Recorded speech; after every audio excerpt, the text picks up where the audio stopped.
Presidente do STJ defende celeridade no pagamento de indenizações às vítimas da tragédia de Brumadinho. Para o ministro, o que houve não foi apenas uma catástrofe ecológica, mas sim um acidente que custou o sacrifício de centenas de vítimas. Secretaria Nacional do Consumidor abre investigação contra a empresa Google. A empresa de tecnologia estaria entrando no e-mail de milhões de usuários e acessando dados pessoais. Regras do convívio digital. Qual é o limite para a divulgação de fotos na internet? E o resgate de animais após a tragédia de Brumadinho. O Tribunal de Justiça de Minas Gerais determinou a Vale Mineradora destinar 2 fazendas para abrigar os animais resgatados.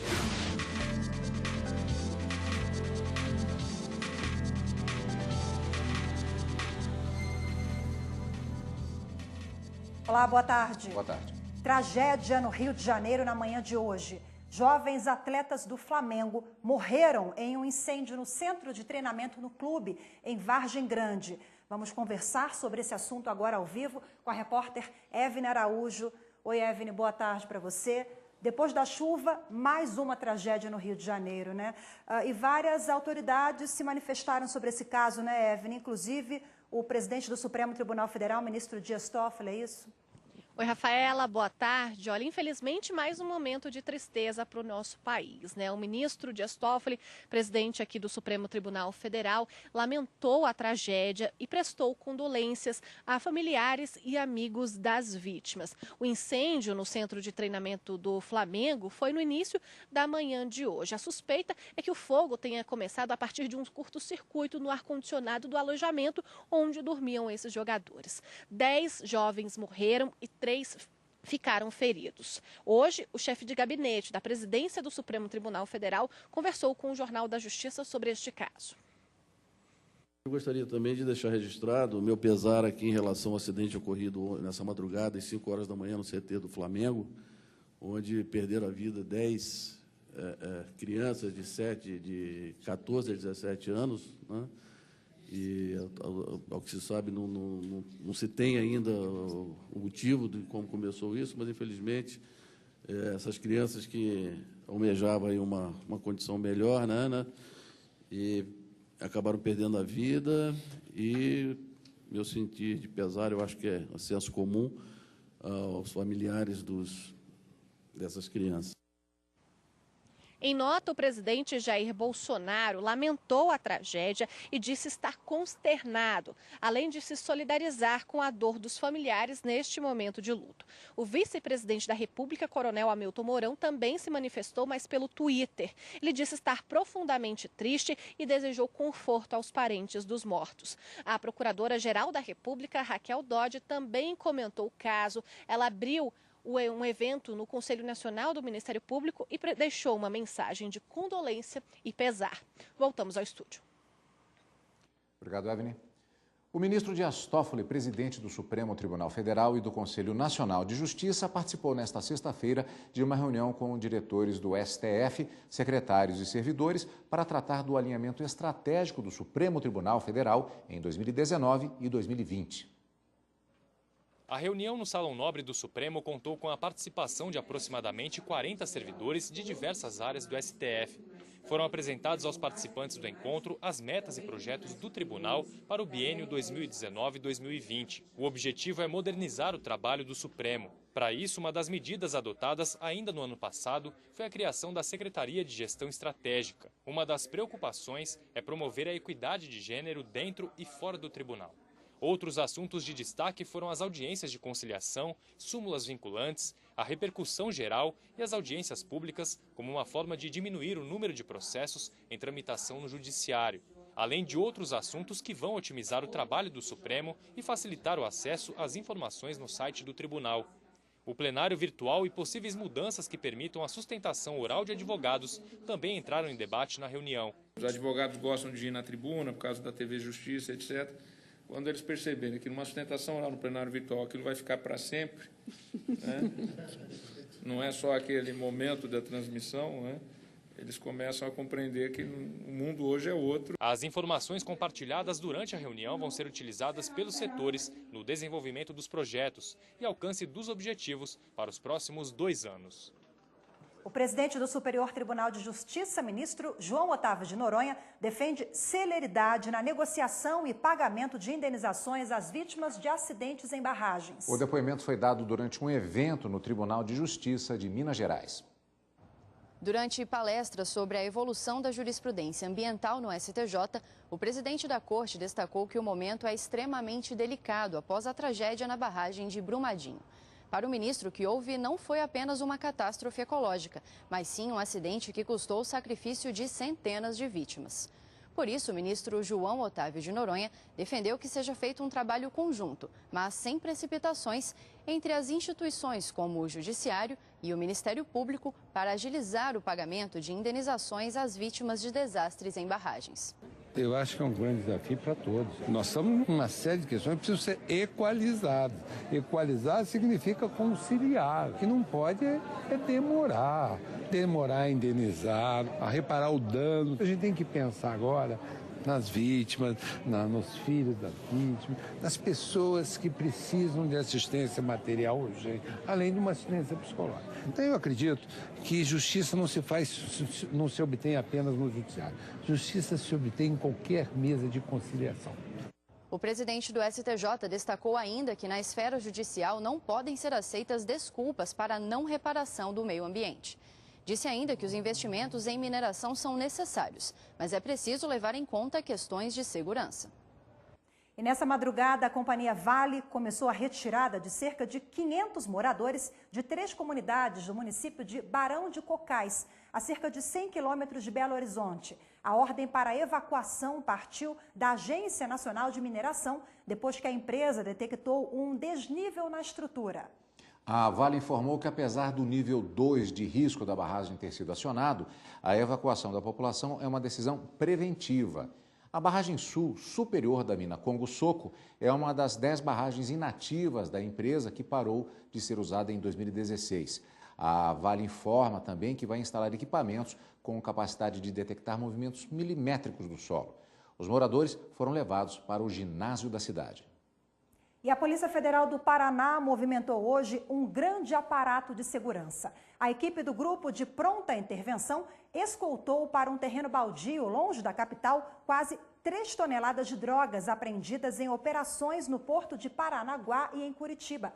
Os 42 quilos de haxixe e 2.877 quilos de cocaína foram queimados a céu aberto. A preocupação de que traficantes tentassem recuperar as drogas fez com que a ação da Polícia Federal fosse realizada em sigilo. As imagens foram cedidas pela própria Polícia Federal. E a seguir, rede social censura postagem, o usuário recorre à justiça e perde. A entrada na rede social depende de aceitação a termos e política de uso, que inclui um item específico sobre a nudez.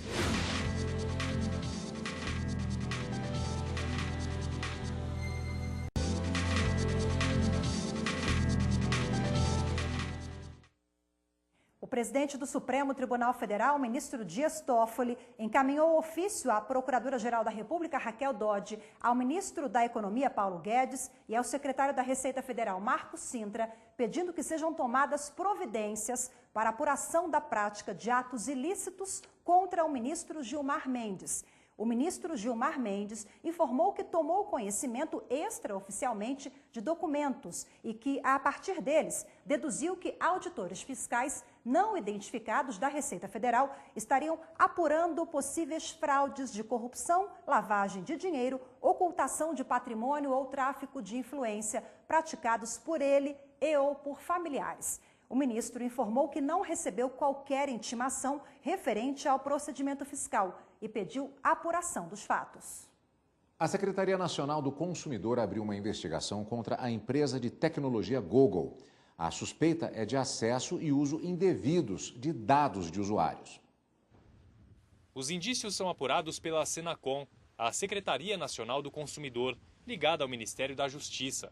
A empresa de tecnologia estaria entrando no e-mail de milhões de usuários e acessando dados pessoais.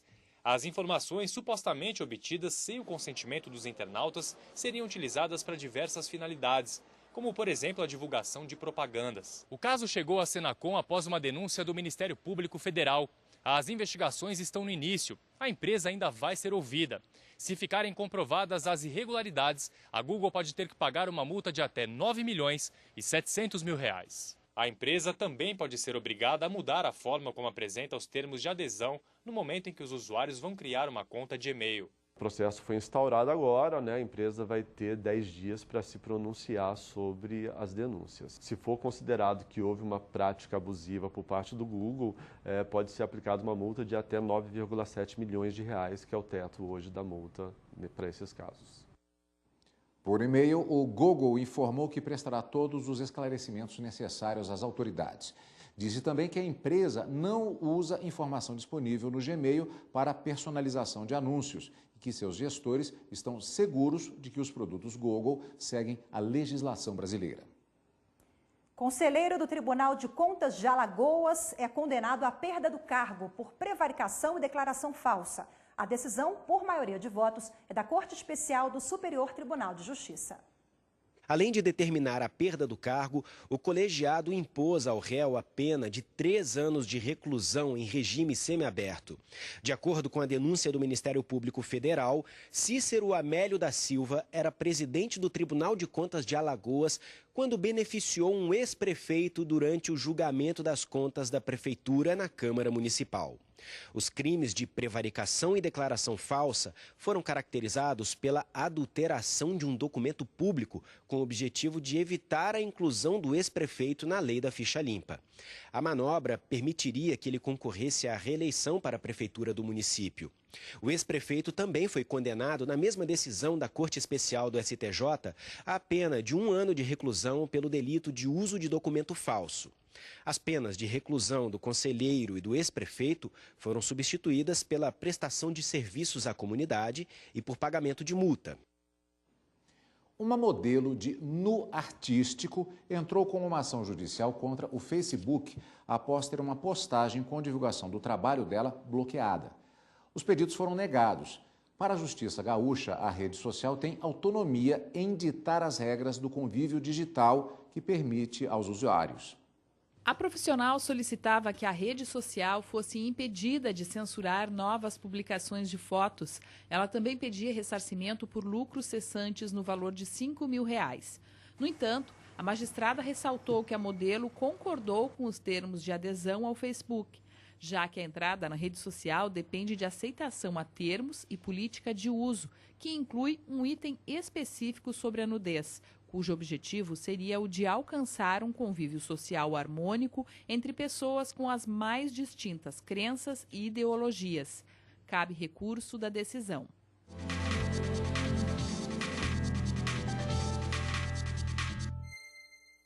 E para dar mais detalhes sobre esse assunto que vimos agora na reportagem, a gente recebe aqui no estúdio do Jornal da Justiça o advogado que é especialista em direito digital, Fábio Lima. Fábio, boa tarde, obrigada pela participação conosco. Boa tarde, Rafaela, boa tarde, Carlos Eduardo. Bom, como vimos na reportagem, esse caso, a modelo de nu artístico queria divulgar o seu trabalho, mas teve a publicação bloqueada pela rede social. Nesse caso específico, né, o que vale é a política de uso? Ela tem autonomia, a empresa, para definir como será essa postagem? A política de uso é um contrato de adesão definido pela empresa. Como todo contrato, tem limites dentro do direito constitucional e do direito civil brasileiro e das diversas normas atinentes ao caso. Nesse ponto específico, eu vejo que a vedação à nudez, ela está ligada, inclusive, à defesa da criança e do adolescente, que são usuários massivos dessa comunidade, e outros usuários que podem achar esse conteúdo impróprio. A liberdade de expressão dela está preservada quando existem outras redes adequadas para tal. Do ponto de vista individual, a pessoa tem a possibilidade de tirar uma fotografia, os chamados nudes, e me enviar para uma outra pessoa ou até num grupo fechado. Isso é garantido, do ponto de vista individual. Isso. A arte, ou mesmo que não seja considerado arte por alguns, é um modo da liberdade de expressão prevista constitucionalmente. O que acontece é que existem ambientes específicos em que, por outros valores constitucionais, isso é sopesado. Mas existe uma política de algoritmos, né, essa política é usada por determinadas redes sociais, acho que o Facebook, o Instagram também, empresas do Google, é uma espécie de uma escolha, de um filtro ali do que vai ser publicado ou mais visualizado ou não. Isso sob o ponto de vista jurídico, ok? Faz parte da política e pode fazer isso? Essa é uma discussão em andamento, porque as empresas atuam dentro da sua liberdade de livre iniciativa, o livre comércio, e há uma competição entre essas empresas, mal ou bem. Então, elas fazem esses algoritmos para personalizar a sua experiência e melhorar a experiência do usuário. Mas existem limites de intenções e consequências disso que são discutidos, por exemplo, até mesmo no direito eleitoral.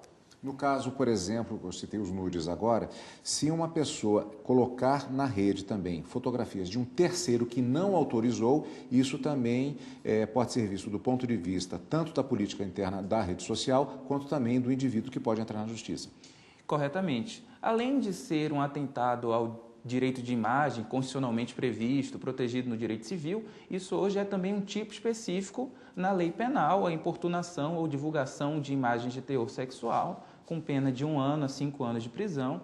É um crime grave e que, infelizmente, ainda é muito comum. Está vinculado também a outros fenômenos, muitas vezes o revenge porn, associado ao machismo, a violências contra a mulher, e é preciso ser encarado de uma forma completa, com a questão da Lei Maria da Penha, o Marco Civil da Internet e os dispositivos constitucionais atinentes.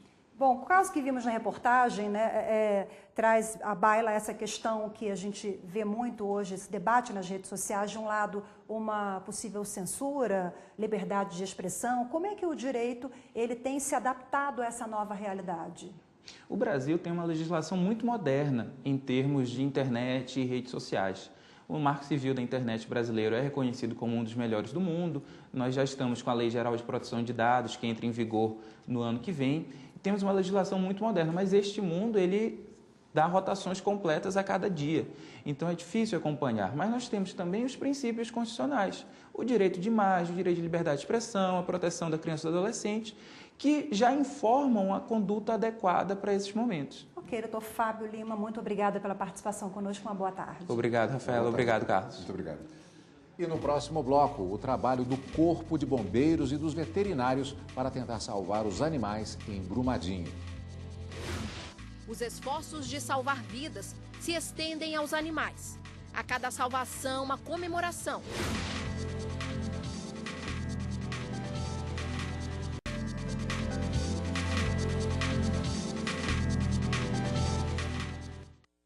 Cadu, e agora vamos falar sobre um problema mundial que atinge praticamente todo mundo, que pode ocorrer em qualquer lugar, o bullying. Mas ocorre principalmente, no ambiente escolar. Pois é, Rafaela, a preocupação do Conselho Nacional de Justiça com os impactos desse problema é antiga. E por isso foi elaborada uma cartilha que orienta professores e demais profissionais das escolas. Veja na reportagem de Guilherme Menezes. Mel sofreu bullying durante um ano inteiro. Na escola em que estudava antes, era chamada de gorda. Me abalou muito, teve uma época até que eu sofri cyberbullying por elas comentaram coisas na minha foto no Facebook e eu fiquei muito chateada, muito triste, mas minha mãe, meus tios, minha avó sempre me deram apoio em tudo e sempre me disseram que eu não deveria me importar com essas coisas. Você superou isso? Superei. E o problema é mais comum do que se pensa. O Unicef, o Fundo das Nações Unidas para a Infância, mediu o bullying em 18 países. De 100 mil crianças e adolescentes pesquisados, a metade sofreu algum tipo de bullying nos 12 meses anteriores. No Brasil, foram 43%. E as razões mais comuns são aparência física, gênero, orientação sexual, etnia ou país de origem das vítimas. Foi por isso que o Conselho Nacional de Justiça editou esta cartilha, que pode ser encontrada no site do CNJ.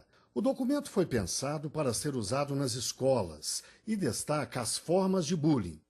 Podem ser verbal, com insultos, ofensas, apelidos pejorativos, física e mental, com empurrões, beliscões e outras agressões além de furtos de objetos, psicológica e moral, com humilhações, intimidações e chantagens, sexual, com insinuações, assédio e abusos, e virtual, por meios tecnológicos como celulares, câmeras e internet. Quem pratica bullying só comete crime se for adulto.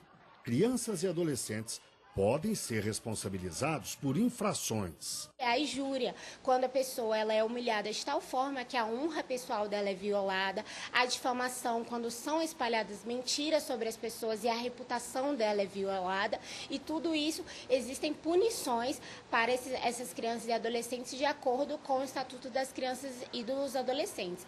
Essas punições podem variar desde uma advertência até prestação de serviços à comunidade e até mesmo internação nas unidades de tratamento para os casos mais graves. A cartilha do CNJ ensina como identificar as vítimas. No recreio, ficam isoladas ou perto de adultos que possam protegê-las. São retraídas, faltam frequentemente às aulas e, às vezes, aparecem com hematomas, arranhões ou roupas rasgadas. Em casa, se queixam de dores de cabeça, dor de estômago ou insônia. Apresentam mudanças fortes de humor e dão desculpas constantes para faltar às aulas. A cartilha também diz que a observação dos pais sobre o comportamento dos filhos é fundamental, bem como o diálogo franco entre eles. Beatriz já foi vítima de bullying e, apesar de ter apenas 17 anos, sabe que a solidariedade com a vítima e a firmeza com o agressor ajudam a resolver o problema. Eu fico muito revoltada, pra te falar a verdade. E na hora, a minha ação é querer proteger a pessoa. E, eu sempre faço isso e, às vezes, até me dou um pouco mal por tentar sempre estar protegendo as pessoas. Porque eu não gosto desse tipo de coisa de forma alguma. A cartilha ainda ajuda a identificar os agressores. São os que insistem nas brincadeiras de mau gosto, colocam apelidos pejorativos, menosprezam colegas. Eventualmente, furtam objetos das vítimas e apresentam atitudes agressivas em relação aos adultos. A direção deste colégio, em Brasília, diz que mantém vigilância permanente contra o bullying. O bullying ele acontece a partir do momento que a escola não intervém, né? Quando o adulto não toma posição sobre a sua responsabilidade, isso faz com que o agressor ele sinta-se forte o suficiente para continuar com essa prática. Então, a partir do momento que começa qualquer implicância, chamamos os alunos envolvidos, conversamos com as duas partes e chamamos as famílias. E esta é a atitude certa. Segundo a cartilha, a escola é corresponsável. Quando for o caso, a direção deve acionar os pais, os conselhos tutelares e até a polícia. Mas, como ensina a cartilha, se os adultos intervêm na hora certa, é possível evitar providências mais drásticas. O certo é ensinar uma lição universal, que a pequena Isabela já aprendeu. Não importa se você é mais feio ou mais bonito que a pessoa, mais gordinho ou mais magrinho que a pessoa. Isso não importa, porque todos nós somos humanos, tá certo? O trabalho de resgate a sobreviventes em Brumadinho, Minas Gerais, tem como prioridade a vida humana. Mas as imagens de animais no meio da lama também têm comovido a todos. Infelizmente, alguns deles estão tão machucados que precisam ser sacrificados. O mar de lama não perdoou. Numa velocidade impressionante, levou tudo o que estava à volta. Pessoas, animais, vegetação. Destruiu vidas humanas. Dizimou a vegetação e a fauna. Os animais que resistiram à enxurrada ficaram literalmente atolados nos rejeitos. Em meio a uma paisagem desoladora, chama a atenção o olhar de quem espera o socorro. A situação de Brumadinho é uma situação lamentável e triste, que várias vidas humanas e não humanas foram perdidas de maneira totalmente banal, algo que poderia e que deveria ser evitado. A missão de resgatar os sobreviventes e retirar os corpos consome, mas é mais forte que o desgaste físico e psicológico. Os esforços de salvar vidas se estendem aos animais. A cada salvação, uma comemoração, uma palavra de apoio para prosseguir e não desanimar. Valeu, galera! O Tribunal de Justiça de Minas Gerais determinou a Vale Mineradora destinar 2 fazendas para abrigar os animais resgatados. É nessas estruturas que eles encontram cuidado e carinho. São mais de 30 veterinários voluntários, coordenados pelo Conselho Regional de Medicina Veterinária de Minas Gerais. Todos empenhados em tentar devolver uma vida normal a esses inocentes. O grupo já tirou da lama pelo menos 350 animais. 145 estão nas fazendas. Chegam aqui, tomam banho, recebem todo o tratamento, vacina, vermífugo. Mas nem todos os animais têm tido essa sorte. Alguns têm sido sacrificados por estarem em condições desfavoráveis de resgate e sobrevivência. Estão muito feridos, machucados e até ilhados em locais de difícil acesso. Mas o Corpo de Bombeiros de Minas Gerais esclarece que a prática da eutanásia é a última medida adotada pelos profissionais. Nós temos profissionais veterinários capacitados que estão nos acompanhando e, mediante protocolo, em último caso mesmo, em que se avaliado, se o resgate vai garantir uma sobrevida ao animal ou não, vai causar mais angústia, mais ferimento. Em último caso, é aplicada uma injeção, que é o protocolo para fazer eutanásia. A eutanásia em animais no Brasil é tratada na Resolução 1000 de 2012 do Conselho Federal de Medicina Veterinária. Coube ao Conselho normatizar o tema porque a prática só pode ser feita por médicos veterinários. Especialista no assunto, o advogado Arthur Regis explica que o correto é usar métodos que causem o mínimo de sofrimento, inclusive em situações de tragédias como as de Brumadinho. Vai ali elencar as práticas que seriam recomendadas para eutanasiar os animais, pela aplicação de substâncias químicas que causaria uma morte rápida e sem dor. É assim, de forma unida, que o grupo enfrenta os desafios impostos pelo rompimento da barragem. O cenário inevitavelmente leva ao pessimismo, ao desânimo, mas eles querem fazer a diferença. E para isso, buscam um outro olhar, o do otimismo e da esperança, neste trabalho que é incansável e constante. Dia 2 de fevereiro, resgate. 6 animais. Belo trabalho dos bombeiros, né, Cadu? Com certeza, eu gosto de. E esta edição do Jornal da Justiça fica por aqui. Muito obrigada pela sua companhia. Um ótimo final de semana para você. Até segunda. Mais notícias do Judiciário você acompanha às 18h30 no Jornal da Justiça, segunda edição. Uma boa tarde. Tchau.